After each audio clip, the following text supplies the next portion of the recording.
The bar association and library Moradabad के एक प्रतिनिधि मंडल ने बिलारी चुनाव में बार सदस्य और उनके परिवार को धमकी देने वाले प्रत्याशी के खिलाफ कार्यवाही किए जाने की मांग को लेकर एक शिकायती पत्र एसएसपी को पेश किया है। साथ ही मुख्यमंत्री एवं राज्य निर्वाचन आयोग के संज्ञान में भी इस प्रकरण को पोर्टल के माध्यम से भेजा गया है। शनिवार को प्रतिनिधि मंडल द्वारा एसएसपी को पेश किए गए प्रार्थना पत्र में कहा गया है कि राजू गुप्ता एडवोकेट बार के सम्मानित सदस्य हैं। शिकायती पत्र में कहा गया है कि राजू गुप्ता नगर पालिका परिषद बिलारी के वार्ड नंबर 11 से सभासद का चुनाव लड़ रहे हैं एवं उनके बड़े भाई गंगा प्रसाद राजेश नगर पालिका परिषद बिलारी से अध्यक्ष पद के प्रत्याशी हैं।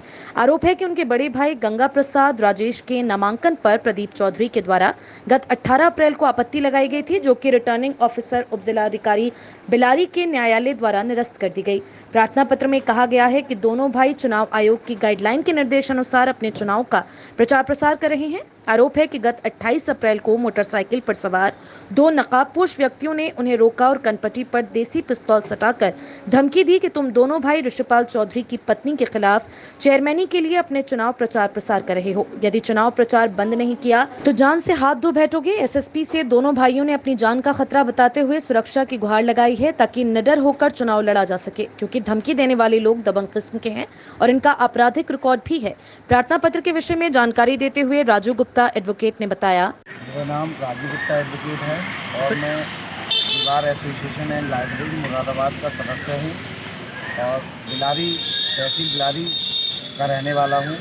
मैं बिलारी के नगर पालिका चुनाव में वार्ड नंबर 11 से सभासद प्रत्याशी हूँ और मेरे बड़े भाई श्री गंगा प्रसाद राजेश चेयरमैन पद के प्रत्याशी हैं बिलारी नगर पालिका परिषद बिलारी से, और बड़े भाई श्री गंगा प्रसाद राजेश कुमार कन्या बैस सभा बिलारी के अध्यक्ष भी हैं और गायशक्ति मंदिर बिलारी के अध्यक्ष भी हैं।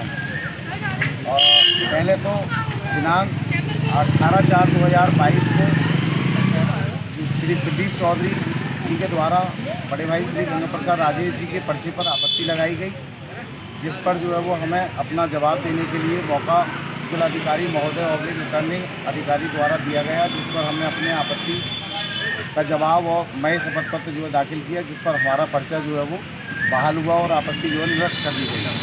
उसके बाद हम दोनों अपने चुनाव प्रचार और प्रसार में जुट गए, लेकिन विपक्षी जो है वो तरह तरह से जो है वो अपने हाथ लगाए हुए बैठे हुए हैं।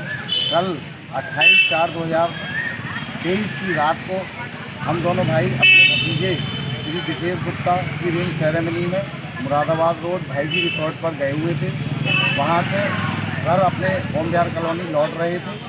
रात को 10:30 बजे जो डाक बंगला जिसे निरीक्षण भवन भी कहते हैं, उसके चौराहे पर जो है वो दो लोग मोटरसाइकिल से आए और हमारी स्कूटी के आगे लगाकर हमारी स्कूटी रोक ली और धमकी दी कि तुम चेयरमैन ऋषिपाल सिंह चौधरी को नहीं जानते हो और वो जो है तुम उनके पत्नी के विपक्ष में चुनाव लड़ा रहे हो, ये बात अच्छी नहीं है, तुम अपने चुनाव प्रचार को बंद कर दो, नहीं तो जो ये अच्छा नहीं होगा। तुम हमारे समाज को नहीं जानती हो या हमें नहीं जानती हो। हमने बिलारी में 4 पंडित और एक गैस मालिक की हत्या करा दी है, लेकिन फिर भी हमारा कुछ नहीं हुआ। हम आपसे कह रहे हैं, ये वार्निंग दे रहे हैं, चेतावनी दे रहे हैं कि अपना चुनाव प्रचार बंद कर दीजिए। इस संबंध में आपने कोई शिकायत की है? हाँ, इस संबंध में मैंने माननीय मुख्यमंत्री महोदय जी को एक शिकायत पोर्टल के माध्यम से की है और the bar association and library Moradabad के लेटर हेड के जरिए जिलाधिकारी महोदय मुरादाबाद, वरिष्ठ पुलिस अधीक्षक महोदय मुरादाबाद क्या मांग की है आपने?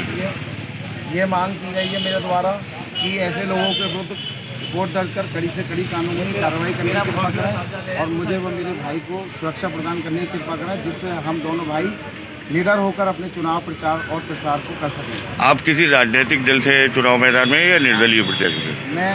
मैं और मेरे बड़े भाई आम आदमी पार्टी से प्रत्याशी हैं। और जो आपको धमकी दे रहे हैं वो लोग किस पार्टी से? वो ऋषिपाल चौधरी जी की पत्नी श्रीमती ज्योति सिंह भारतीय जनता पार्टी से चुनाव लड़ रही है चेयरमैन पद का। इसकी फोटोस्टेट दे दो। इस मौके पर Trilok Chand Diwakar advocate, Rajiv Verma advocate, Nasir advocate एवं लईक अहमद एडवोकेट सहित अन्य अधिवक्ता भी मौजूद रहे।